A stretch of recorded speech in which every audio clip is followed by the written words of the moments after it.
Pirmām kārtām ir pašiem klientiem jāsaprot un jāizvēlās tas pakalpojums, kurš atbilst vajadzīgajam aprūpes līmenim. Ja seniors joprojām var dzīvot savā dzīvesvietā, viņš nav tik ļoti atkarīgs, ka viņam būtu nepieciešama aprūpe 24/7, tad, protams, mēs varam izvēlēties aprūpi mājās. Aprūpe mājās ir ļoti laba tiem senioriem, kuri ir patstāvīgi, kuri ir pieraduši pie savas dzīves vides.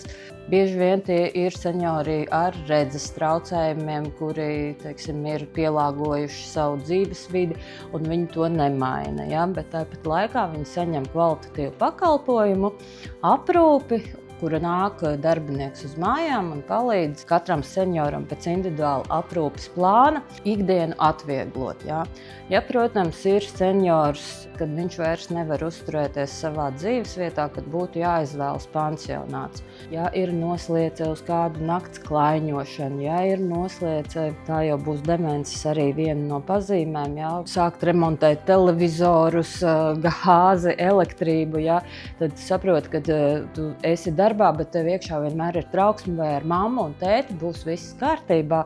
Protams, jā, tad ir nepieciešama jau šī 24/7 pieskatīšana, kad mēs esam mierīgi, ka mūsu seniors ir drošībā, nekas ar viņu nevar notikt.